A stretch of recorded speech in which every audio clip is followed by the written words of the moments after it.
Hello everyone. तो कैसे हैं आप लोग? आशा है कि आप सब ठीक होंगे। आज हम इस वीडियो में डिस्कस करने वाले हैं कि टेम्परेचर का रेट ऑफ द रिएक्शन के ऊपर क्या फ़र्क पड़ता है। उससे पहले अगर आप चैनल पे नए हैं तो चैनल को लाइक कीजिए, शेयर कीजिए और चैनल को सब्सक्राइब कीजिए। तो चलिए शुरू करते हैं आपके अपने टॉपिक के साथ में कि affect of temperature on reaction rate, कि टेम्परेचर का रेट ऑफ द रिएक्शन के ऊपर क्या फ़र्क पड़ता है। तो देखो, हम सभी जानते हैं कि अगर मान लेते हैं कोई रिएक्शन नहीं चल रही है तो उस रिएक्शन को चलवाने के लिए हम क्या कर देते हैं, उस रिएक्शन को गर्म करना शुरू कर देते हैं और गर्म करते ही वो रिएक्शन चलने भी लग जाती है। तो ऐसा माना जाता है कि जैसे ही हम 10 डिग्री सेल्सियस टेम्परेचर बढ़ाते हैं rate of the reaction double हो जाता है। तो आखिर ऐसा क्या हो रहा है कि टेम्परेचर बढ़ाते ही rate of the reaction double हो गया? तो होता क्या है, जैसे ही हम टेम्परेचर बढ़ाते हैं जो रिएक्टेंट मॉलिक्यूल होते हैं वो आपस में कोलाइड करना शुरू कर देते हैं, यानी ज्यादा नंबर में कोलिजन करना शुरू कर देते हैं। और जितना ज्यादा नंबर ऑफ अफेक्टिव कोलिजन बढ़ता है रेट ऑफ द रिएक्शन उतना ही बढ़ जाता है। तो किसी किसी रिएक्शन के लिए तो मानते हैं कि 2 गुना बढ़ जाता है, किसी के लिए 3 गुना बढ़ जाता है, किसी के लिए 4 गुना बढ़ जाता है जैसे ही हम 10 डिग्री सेल्सियस टेम्परेचर इंक्रीज करते हैं। तो इसी से रिलेटेड हमने कुछ यहाँ पे लाइंस लिख रखी हैं। देखो, सबसे पहले हमने लिख रखा है कि rate of the reaction directly proportional होता है नंबर ऑफ इफेक्टिव कोलिजन, कि जितने ज्यादा नंबर ऑफ इफेक्टिव कोलिजन होंगे उतने ही ज्यादा क्या होगी, रेट ऑफ द रिएक्शन होगी, यानी स्पीड होगी। और अफेक्टिव कोलिजन किस पे डिपेंड करता है, टेम्परेचर पे, यानी जितना ज्यादा टेम्परेचर बढ़ेगा नंबर ऑफ इफेक्टिव कोलिजन उतना ही ज्यादा बढ़ेगा और कोलिजन बढ़ेगा तो रेट ऑफ द रिएक्शन बढ़ेगा।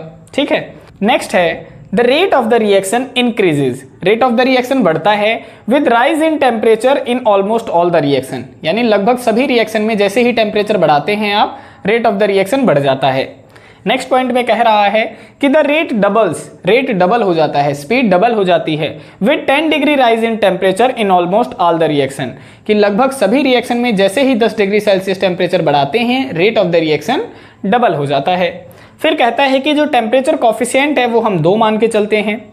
वाहिल इन फ्यू रिएक्शन रेट में increase by 3 Guna, 4 Guna, 5 Guna, 6 Guna with 10 degree rise. कहता है कि कुछ एक रिएक्शन में तो 3 गुना बढ़ जाता है rate of the reaction 10 degree बढ़ाते ही, किसी में 4 गुना, किसी में 5 गुना, किसी में 6 गुना तक बढ़ जाता है। ठीक है, फर्दर कहता है कि the number of effective collision become double with 10 degree rise. कहता है कि जैसे ही 10 डिग्री राइज टेम्परेचर बढ़ाते हैं वैसे ही नंबर ऑफ कोलिजन भी आपके डबल हो जाते हैं, और नंबर ऑफ कोलिजन डबल हो जाएंगे तो rate of the reaction automatically double हो जाएगा, है ना। तो यहाँ पे टेम्परेचर कॉफिशिएंट का फॉर्मूला हमने लिख रखा है जो कि हम 2 मान के चलते हैं। यहाँ पे एक नोट करने का फॉर्मूला है कि number of times rate increase. कहता है कि अगर मुझे नंबर ऑफ टाइम्स निकालने हैं कि कितने number of times rate increase हुआ है, तो उसका फॉर्मूला है 2 इंटू की पावर 2 की पावर चेंज इन टेम्परेचर और डिवाइड में क्या है 10 है। यानी इस फॉर्मूले का इस्तेमाल कैसे किया जाएगा, जैसे मैं एक क्वेश्चन मान के चलता हूं, यहां पे लिख देता हूं। देखो, क्वेश्चन है आपका let temperature increases, let temperature increases 40 degree Celsius to 80 degree Celsius, then how many time rate will increase, rate will increase.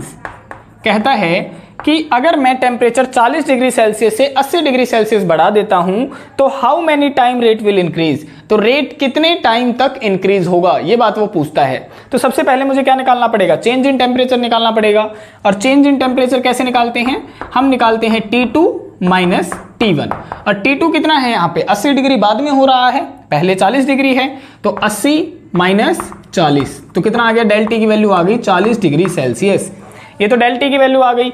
अब डेल टी की वैल्यू को कहां पुट कर देंगे, इसके अंदर पुट कर देंगे, इस फॉर्मूले के अंदर। तो x की वैल्यू आ जाएगी 2 की पावर कितनी है, डेल टी की वैल्यू 40 है, डिवाइड में आ जाएगा 10, यानी 0 से 0 कट गया, 2 की पावर 4। और 2 की पावर 4 का मतलब क्या होता है, 2 की पावर 4 का मतलब है 2 मल्टीप्लाई में 2 मल्टीप्लाई में 2 मल्टीप्लाई में 2, यानी 2 दूनी 4, 4 दूनी 8, 8 दूनी 16। तो यहाँ पे आ जाएगा 16 टाइम्स। तो अगर आपसे पूछ रहा है कि कितना रेट इंक्रीज होगा, कितने टाइम इंक्रीज होगा, तो आप कहेंगे 16 गुना इंक्रीज हो जाएगा टाइम, अगर आप टेम्परेचर बढ़ा देते हैं 40 डिग्री सेल्सियस से 80 डिग्री सेल्सियस। तो इस तरीके से क्वेश्चंस आपने सॉल्व करने होते हैं। यह है आपका affect of temperature on reaction rate. अब हम देखते हैं हमारा नेक्स्ट टॉपिक, जिसमें हम पढ़ेंगे कि affect of temperature on rate constant, कि रेट कांस्टेंट के ऊपर टेम्परेचर क्या फर्क डालता है। तो देखो, नेक्स्ट टॉपिक है हमारा affect of temperature on rate constant, कि रेट कांस्टेंट के ऊपर टेम्परेचर का क्या फर्क पड़ता है। और ये एक्सप्लेन किया था अर्हेनियस इक्वेशन ने। तो हम यहाँ पे लिख सकते हैं कि it is explained by Arrhenius equation. एक अर्हेनियस नाम का साइंटिस्ट था, उसने ये इक्वेशन दी थी जिसे उसने अर्हेनियस इक्वेशन का नाम दिया है, और उसने ये अफेक्ट एक्सप्लेन किया है कि रेट कांस्टेंट के ऊपर टेम्परेचर का क्या फर्क पड़ता है।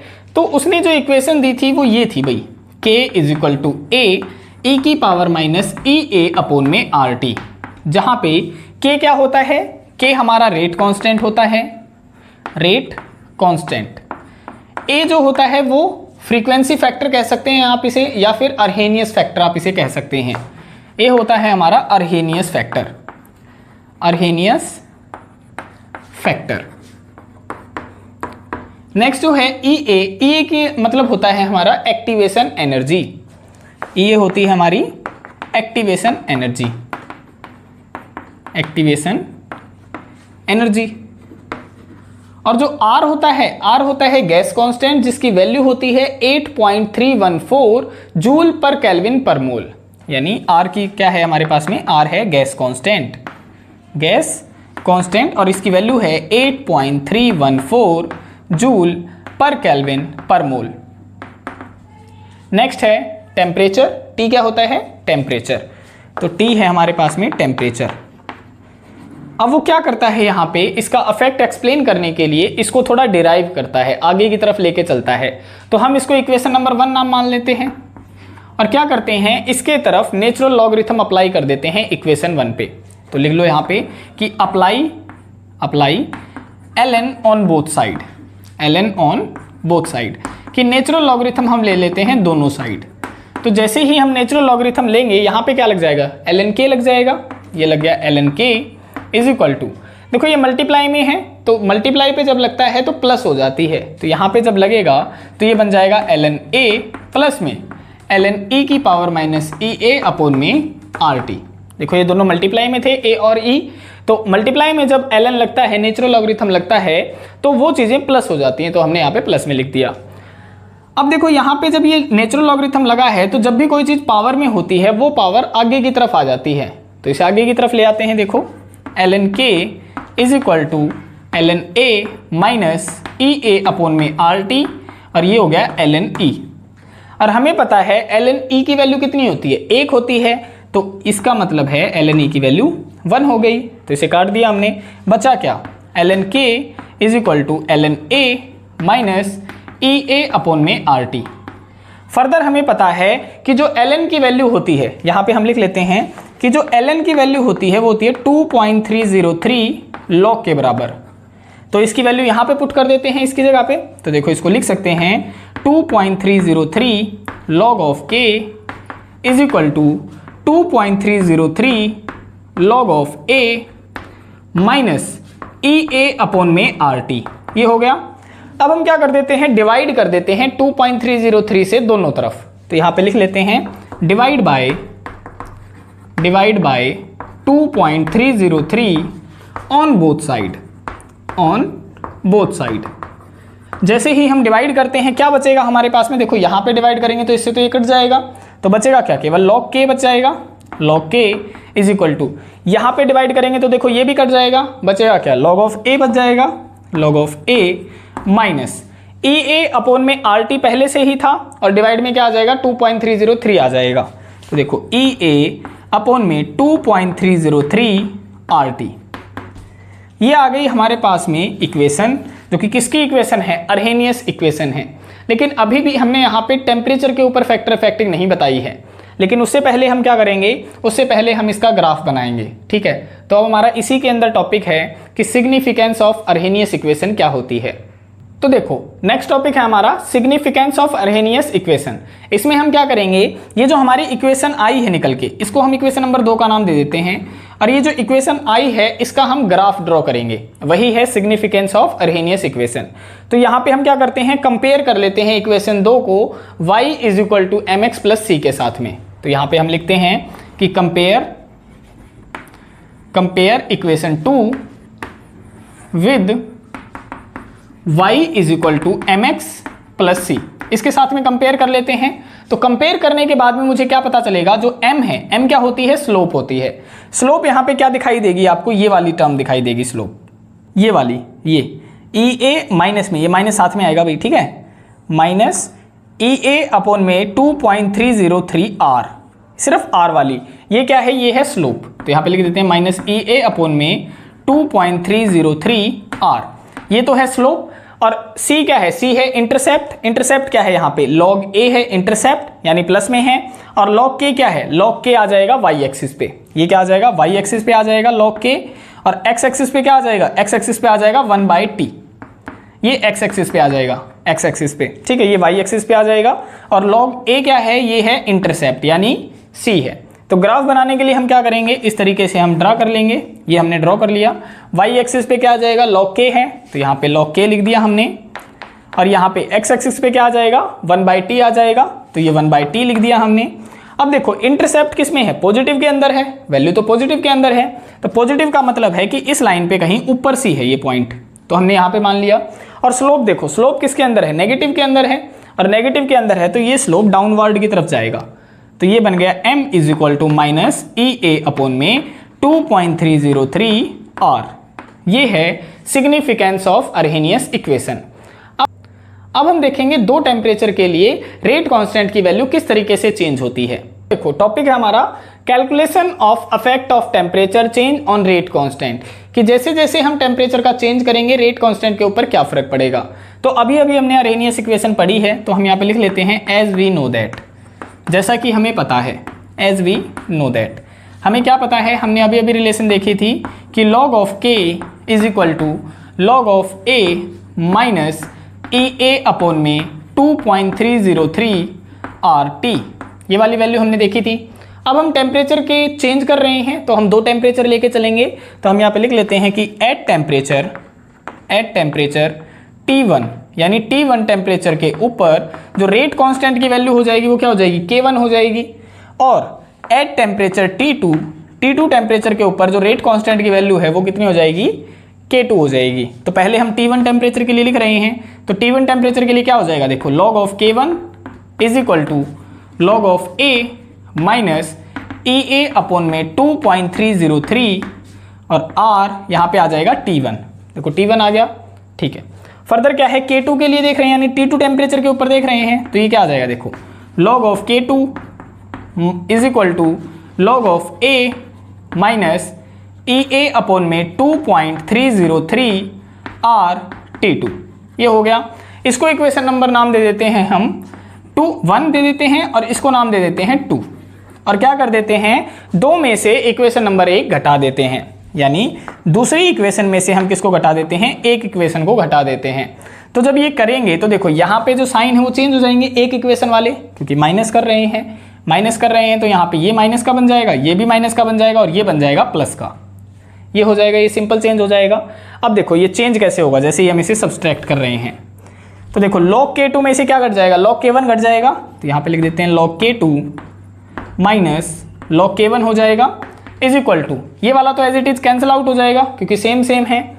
ये क्या है, ये माइनस के अंदर है, वो है प्लस के अंदर, तो पहले प्लस वाला लिख लेते हैं यहाँ पे, तो ये लिख दिया EA अपॉन में 2.303 RT1, ये प्लस वाला है, माइनस EA अपॉन में 2.303 RT2, ये हो गया।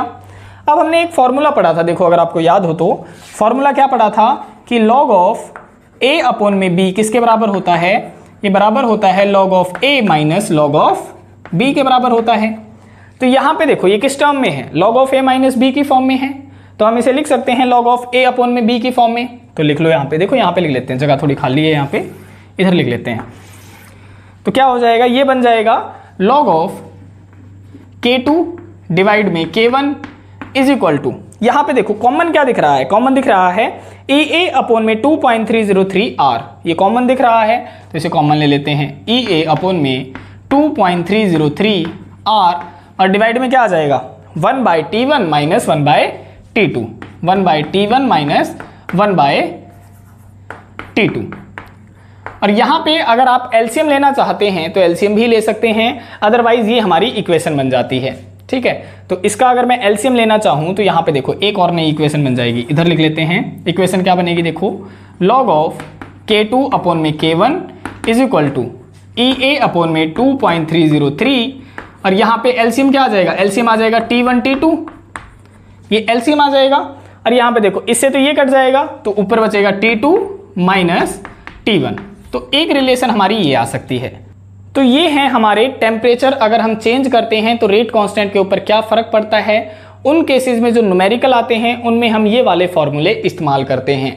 अब हम इसके ऊपर एक न्यूमेरिकल प्रैक्टिस कर लेते हैं ताकि आपको और भी अच्छे से समझ में आ जाए। क्वेश्चन है हमारा, द रेट ऑफ रिएक्शन क्वाड्रुपोल्स। कहता है कि जो रेट था ना रिएक्शन का, जो रेट था, मान लेते हैं कि पहले रेट कांस्टेंट क्या था K1, बाद में क्या हो गया K2 था रेट कांस्टेंट। तो जो रेट था, रेट कांस्टेंट के लिए जो रेट था पहला वाला था वो तो R था, लेकिन बाद में जो रेट कांस्टेंट बन गया यानी रेट ऑफ द रिएक्शन बन गई वो 4 गुना हो गई, क्वाड्रुपोल्स हो गई। 4 गुना इसका मतलब 4R हो गई। फिर कहता है when temperature increase from, temperature कहाँ से कहाँ इंक्रीज हुआ है, यानी T1 दे रखा है उसने 27 डिग्री सेल्सियस दे रखा है और टेम्परेचर इंक्रीज हो गया 47 डिग्री सेल्सियस तक। तो इनको हमें किस में कन्वर्ट करना पड़ेगा, पहले केल्विन के अंदर कन्वर्ट करना पड़ेगा। तो इसमें हम ऐड कर देते हैं 273 केल्विन प्लस में 273 केल्विन, ये कितना हो जाएगा देखो, ये तो बन जाएगा 300 केल्विन और ये बन जाएगा आपका 320 केल्विन। 320 केल्विन इतना ही बन रहा है ना, देखो हाँ 320 केल्विन ये बन जाएगा। अब हमें सारी वैल्यूज पता है, सारी वैल्यूज को उठा के कहाँ पुट कर देंगे, यहाँ पुट कर देंगे। तो कर दो, देखो K2 की वैल्यू पता है, K1 की वैल्यू पता है, EA की वैल्यू हमने निकालनी है, फर्दर टेम्परेचर की वैल्यूज हमें दे रखी है। तो डायरेक्ट इस फॉर्मूले के अंदर पुट कर देते हैं। देखो log ऑफ K2 की वैल्यू कितनी है, K2 की वैल्यू है 4R और K1 की वैल्यू R है। तो यहाँ पे आ गया 4R डिवाइड में R is equal to EA upon में 2.303 और यहाँ पे क्या आ गया, T2 की वैल्यू कितनी है देखो 320 है और T1 की 300 है। तो 320 घटा 300 इज इक्वल टू यहाँ पे कितना हो गया, 320 मल्टीप्लाई में 300 हो जाएगा। इससे क्या होगा देखो, R से तो R कट गया और log ऑफ 4 की वैल्यू होती है 0.602। तो यहाँ पे पुट कर दो 0.602 इसकी वैल्यू आ जाएगी इज इक्वल टू, देखो ये 2.303 इधर है, इधर आएगा तो ये मल्टीप्लाई में हो जाएगा। तो यहाँ पे मल्टीप्लाई में ले जाते हैं 2.303 इज इक्वल टू EA और ये क्या बचेगा देखो, यहाँ पे ये बच गया 20 और डिवाइड में कितना हो गया देखो, इसकी मल्टीप्लाई करोगे तो 320 मल्टीप्लाई में 300 ही है, ऐसे लिख लेते हैं अभी। तो बाकी अब इसे सॉल्व कर दो, तो सॉल्व करोगे तो देखो 0 से तो 0 कट गई, ये कट गया 16 पे, 16 दूनी 32 हो गया। अब 16 इंटू 300 इसको भी इधर ही ले आते हैं। तो EA is equal to 0.602 multiply 2.303 multiply ये भी इधर चला गया तो 16 हो जाएगा, ये भी इधर चला जाएगा तो 300 हो जाएगा। जैसे ही हम इन सभी की मल्टीप्लाई करेंगे इनका आंसर आ जाएगा 54,532 जूल। तो इनका आंसर आ गया 54,532 जूल।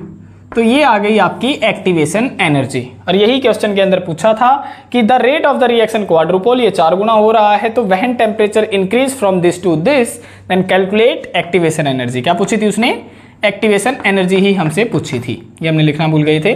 तो ये हमारा क्वेश्चन है इसके ऊपर, अर्हेनियस इक्वेशन के ऊपर। इस तरीके से हमने क्वेश्चन सॉल्व करने होते हैं। आशा है आपको आज का लेक्चर समझ में आया होगा कि affect of temperature rate of reaction के ऊपर किस तरीके से फर्क डालता है और टेम्परेचर ही रेट कांस्टेंट की वैल्यू के ऊपर किस तरीके से फर्क डालता है। दोनों ही इंपॉर्टेंट टॉपिक है हमारे। और लेक्चर से रिगार्डिंग आपको कोई भी डाउट रहता है तो आप हमें कमेंट सेक्शन में बता सकते हैं। और वीडियोस अगर आपको पसंद आ रही हैं तो वीडियोस को लाइक कीजिए, शेयर कीजिए और चैनल को सब्सक्राइब कीजिए। मिलते हैं किसी और वीडियो में किसी और टॉपिक के साथ में, तब तक के लिए बाय बाय, टेक केयर।